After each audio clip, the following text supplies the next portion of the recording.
Assalamualaikum warahmatullahi wabarakatuh. Alhamdulillah. Alhamdulillahi rabbil alamin. Assalatu wassalamu ala asyrafil anbiya'i wal mursalin wa ala alihi wa sahbihi ajma'in. Wa ba'd. Semua para pencinta ilmu dalam rancangan Cinta Ilmu di TV Hijrah tentang sirah, siapa lagi kalau bukan sirah junjungan besar Nabi Muhammad sallallahu alaihi wasallam. Kita mempelajarinya untuk menambahkan perasaan cinta, sayang, kasih pada Rasulullah, dan kita cuba mengambil mana-mana pengajaran yang kita boleh ambil, menambahkan kefahaman kita tentang agama kita, dan kemudian untuk kita jadikan dia pedoman agar kita dapat menggunakan pedoman tersebut dalam kehidupan kita. Justru pada kali ini kita akan berbincang tentang Rasulullah, dalam sirah Rasulullah, tentang perkahwinan Rasulullah dengan Siti Khadijah. Ya, jadi cerita ni cerita best lah kan, sebab tak ada orang yang kalau cerita tentang perkahwinan duk moyok sedih ya. Tapi hari ini saya pun pernah pergi satu majlis perkahwinan, lagu kahwin dia boleh pasang lagu Selimut Putih. Ya, sebab nak Islamik sangatlah kononnya ya. Sedangkan masya-Allah kalau kita tengok perkahwinan Nabi dan Siti Khadijah, gambaran betapa suasana yang gembira yang perlu dilahirkan ketika majlis perkahwinan. Jadi sebelum kita cuba nak lihat mana yang kita boleh pelajari, pastinya terlebih dahulu apabila kita menyebut tentang Rasulullah pada ketika umur Nabi 25 tahun berkahwin dengan Siti Khadijah, pertama sekali kita tahu bahawa Nabi ini, Rasulullah akan menjadi seorang Nabi dan seorang Rasul. Dan Allah Subhanahu Wa Taala telah menetapkan dalam takdir pada umur 25 tahun berkahwin dengan Siti Khadijah. Pertama sekali kita faham bahawa di sana telah adanya kemudian ajaran Islam, bahawa Islam bukan agama rahib. Ya, sebab setengah daripada agama-agama samawi difahami oleh golongan para rahib yang menyatakan bahawa sekiranya seseorang itu benar-benar dia nak mendekatkan diri dengan Allah Subhanahu Wa Taala, maka dia tidak boleh berkahwin. Ya, ini ada di kalangan ajaran yang menunjukkan kalau seorang tu nak dekat dengan Tuhan, maka dia tak boleh rapat dengan makhluk, apatah lagi berkahwin. Jadi kita dapati bila kita faham bahawa Islam mengajarkan kepada kita melalui perbuatan Nabi dan kemudian dorongan daripada Nabi tentang perkahwinan, maka fahamlah kita bahawa perkahwinan yang sedang kita nak bincangkan ini adalah merupakan salah satu daripada tuntutan sesuai dengan Islam, yang Islam adalah merupakan agama fitrah ya. Kemudian kita kena faham bahawa nabi yang nak lahir, yang nak diutuskan sebagai nabi ini, Allah sebut dalam Al-Quran, laqad ja'akum rasulun min anfusikum. Sesungguhnya telah Allah Subhanahu Wa Taala telah datang kepada kamu seorang rasul min anfusikum. Maka ulama menyatakan bahawa min anfusikum adalah daripada sifat basyari. Maknanya sifat basyariah, sifat manusia. Maka antara sifat manusia adalah berkahwin. Jadi Nabi berkahwin dengan seorang yang masya-Allah sangat istimewa, yang kita sebut sebagai Siti Khadijah, yang namanya adalah Khadijah binti Khuwailid bin Asad bin Abdul Uzza bin Qusay bin Kilab bin Murrah ibn Ka'ab Al-Quraisyiyah Al-Asadiyah. Baik, dan kita dapati bahawa kalaulah Nabi nanti akan berkahwin dengan ramai isteri yang lain, maka tidak ada yang hubungan akrab dari sudut keturunan yang lebih rapat ya, melainkan Khadijah lebih rapat kerana keturunannya bertemu dengan Nabi pada Qusay bin Kilab. Sedikit mungkin kita menambah pengetahuan ya, sebab kita menyebut Siti Khadijah yang diguna pakai saya kira di Nusantara kita. Yang kita pergi ke Arab, mereka tak jumpa kalimah Siti ya, dan kita dapati bahawa Siti tersebut adalah satu evolusi bahasa daripada kalimah Sayyidati. Jadi bila sayyidati, maka terevolusi menjadi siti di kalangan kita di Nusantara, di Indonesia, di Malaysia. Maka kita dapati bahawa bila sebut Siti Khadijah, itu cara kita beradab bila nak bercakap tentang orang yang mulia. Imam Nawawi sendiri menyebutkan bahawa adalah terpuji apabila kita menyebut tentang orang-orang mulia, maka kita menggunakan gelaran, contohnya Siti, ataupun maksud sebenarnya adalah Sayyidah kepada Sayyidatuna Al-Khadijah binti Khuwailid, Sayyidina Nabi Muhammad, Sayyidina Abu Bakar, Sayyidina Umar. Itu semua adalah merupakan ajaran tentang akhlaknya kita. Tetapi yang lebih penting, Masya Allah, adalah kaitan kita nanti di padang mahsyar, kerana kita akan duduk di belakang siapa yang menjadi penghulu-penghulu kita. Alangkah best kan? Kalaulah nanti di hari kiamat, penghulu kita yang duduk di hadapan kita adalah Sayyidah Khadijah, ataupun kita panggil sebagai Siti Khadijah. Begitu juga Sayyidina Omar, yang kita sebut Sayyidina Omar, pemimpin kami, Omar Al-Khattab, Sayyidina Abu Bakar As-Siddiq. Jadi kita dapati bahawa Nabi ketika dulu kita tahu bahawa Nabi telah dihantar oleh Siti Khadijah untuk rombongan perniagaan. Dan kemudian dari situ Siti Khadijah ada seorang yang diletakkan oleh Siti Khadijah sebagai pembantu kepada Rasulullah, kepada Muhammad, yang namanya Maisarah, seorang lelaki ya.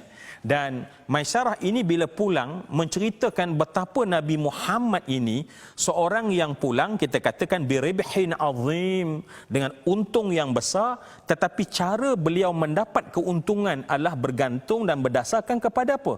Kepada akhlak yang sangat mulia, tutur kata yang sangat baik, yang orang membeli barang daripada Nabi bukan kerana barang itu semata-mata, tetapi kerana baiknya cara Nabi SAW.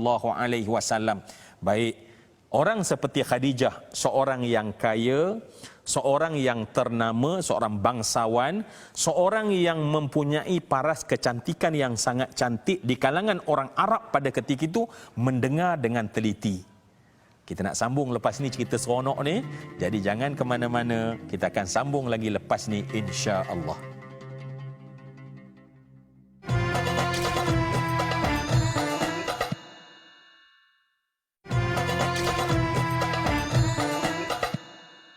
Alhamdulillah, kita bertemu lagi. Cerita ni memang cerita seronok untuk kita dengar, dan kita kena seronok dalam hati kita, sebab ibadah ni seronok pun dianggap sebagai ibadah ya, bukan sekadar kita bangun solat itu ibadah.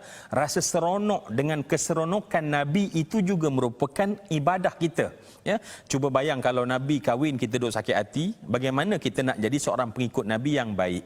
Baik, tadi kita ceritakan bagaimana Siti Khadijah yang menghantar Nabi SAW dan mendapat feedback tentang akhlak Nabi ya. Saya sambil bercakap ni, saya nak relate dengan kita. Bestnya lah kalau para peniaga kita akhlaknya macam akhlak Nabi SAW, yang keberkatan rezeki itu bergantung kepada sejauh mana redanya orang yang membeli barang daripada kita. Dan Nabi telah mengamalkan ini sejak daripada belum turunnya wahyu. Maknanya secara fitrah semula jadi.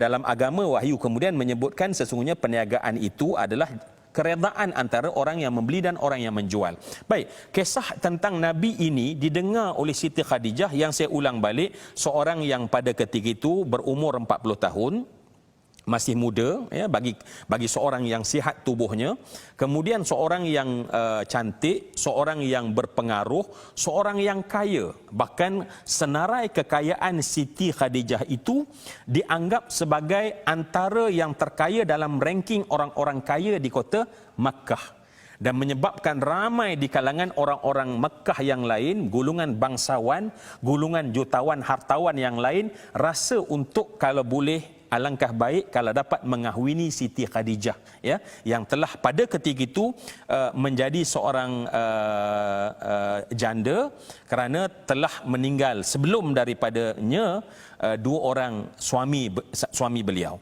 Baik, kita dapati bahawa daripada pengenalan itulah yang menyebabkan Siti Khadijah tertarik dan diringkaskan kisahnya, maka berlakulah pada ketika itu peminangan dan Siti Khadijah menyatakan hasratnya, kemudian dipersetujui oleh Waraqah ibn Naufal, pak saudara kepada Siti Khadijah, dan kemudian lanjutan daripada itu akhirnya diringkaskan kisah, maka berlakulah yang disebutkan sebuah perkahwinan yang gemilang, yang melalui dengan adat yang sempurna bagi pada mereka pada ketika itu.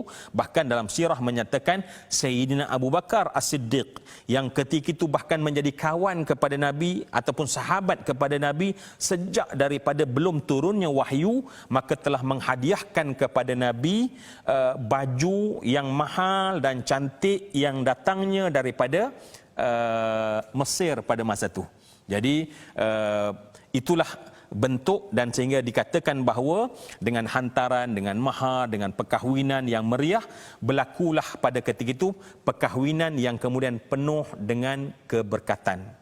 Baik, adalah penting untuk bukan sekadar kita tengok, sebab hari ini apabila berkahwin ataupun kita pergi ke majlis perkahwinan, maka yang kita doakan adalah berilah keberkatan kepada kamu, berilah keberkatan kepada kamu berdua, ya, dan kita doakan keberkatan ke atas mereka, dan Allah himpunkan bagi pasangan suami dan isteri ini kebaikan-kebaikan yang sangat banyak.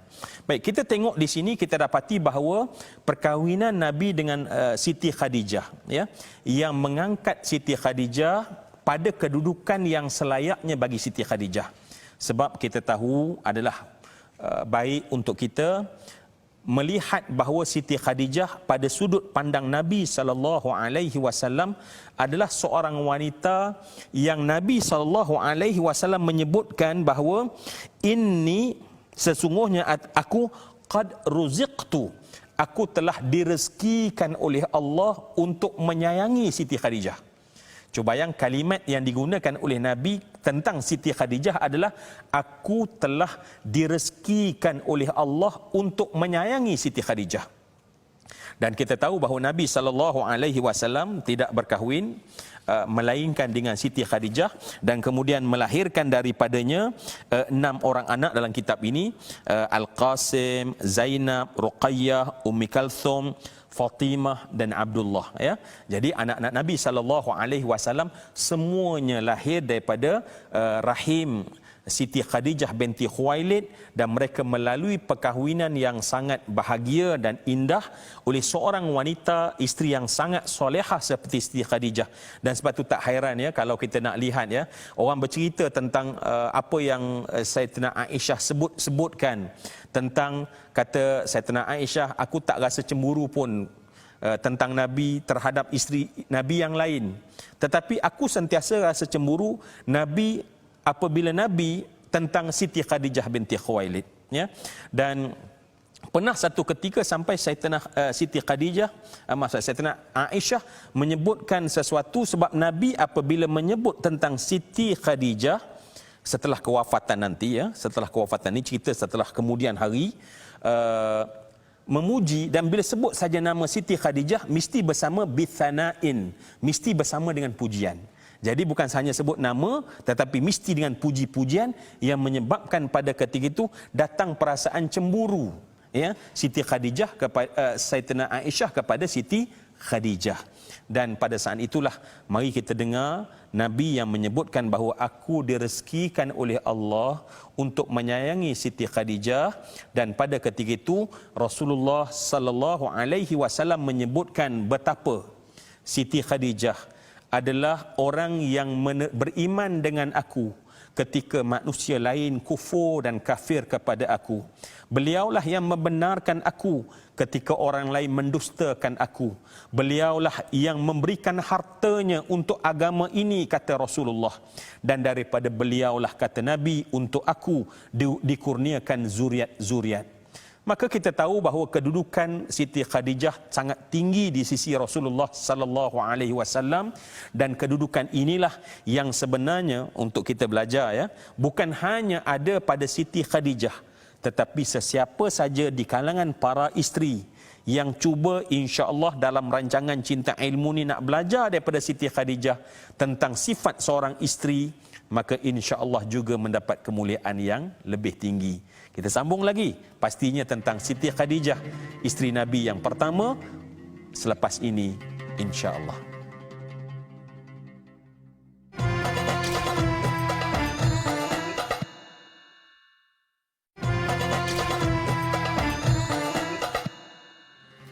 Alhamdulillah, thumma alhamdulillah, thumma alhamdulillah. Segala puji setinggi-tingginya bagi Allah kerana kita sedang seolah-olah berhadap-hadapan dengan seseorang yang sangat penting dalam kehidupan junjungan besar Nabi Muhammad sallallahu alaihi wasallam.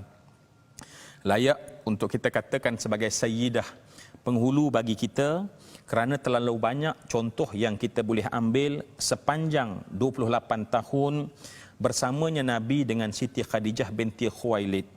Maka pada ketika umur Nabi 25 tahun tersebut, maka bermulalah bahtera sebuah perkahwinan yang sebenarnya benar-benar mengangkat kedudukan Siti Khadijah, mengeluarkan warna sebenar keikhlasan dan kemuliaan Siti Khadijah.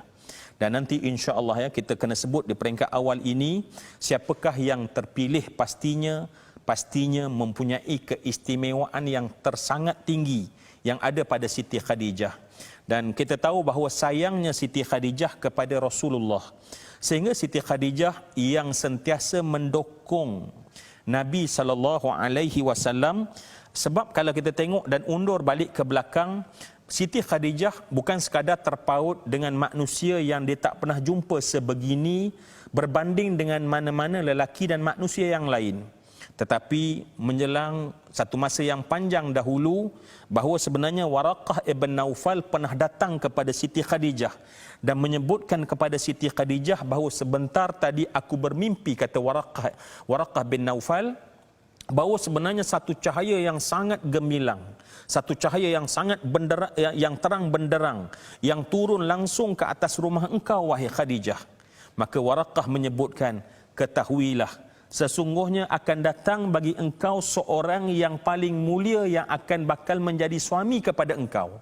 Perkara inilah yang menyebabkan Siti Khadijah, nalurinya yang pada ketika itu seorang wanita yang mempunyai seluruh kekayaan pada ketika itu, ketika orang lain mahu memilih beliau, dan menjadikan Siti Khadijah menghargai setiap yang ada daripada Nabi SAW. Jadi kita faham seorang isteri yang baik itu adalah seorang isteri yang terlebih dahulu akan menyebut dalam hatinya kepada Allah, wahai Allah, terima kasih kerana menjadikan dia suami aku, merupakan pasangan untuk hidup aku.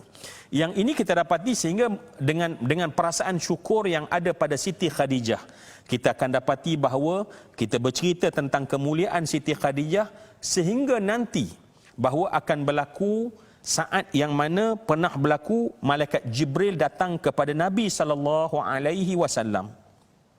Dan malaikat Jibril menyebut, ya Rasulullah, hadhihi Khadijah. Kata Jibril, sesungguhnya Khadijah ini akan datang membawa bekalan makanan kepada engkau wahai Rasulullah. Maka bacalah alaihassalam min rabbiha wa minni. Maka wahai Rasulullah, engkau tolong sampaikanlah salam daripada Allah dan daripada Jibril, aku kata Jibril, kepada Khadijah. Dan sesungguhnya Allah Subhanahu wa taala telah membenakan untuknya sebuah rumah dalam syurga yang di sana tidak akan ada kepayahan, yang di sana tidak ada sebarang kesusahan dan kesakitan. Karena tahulah kita bahawa Siti Khadijah seorang isteri, seorang wanita yang bila berkahwin dengan Nabi SAW, Allah mentakdirkan dia menjadi pendukung yang terbaik kepada Rasulullah sallallahu alaihi wasallam. Tak hairan Nabi sallallahu alaihi wasallam menyebut ketika ditanyakan, apa yang engkau paling sayang dalam dunia ini ya Rasulullah? Kata Nabi, hubbiba ilayya min dunyakum thalath. Kata Nabi, aku sayang daripada dunia kalian itu 3 perkara. Yang pertama, Nabi cerita memang apa yang Nabi suka. Yang pertama, Nabi kata, aku suka wangi-wangian at-tib. Dan yang kedua, Nabi sebut, aku suka kepada wanita, yakni wanita-wanita yang solehah.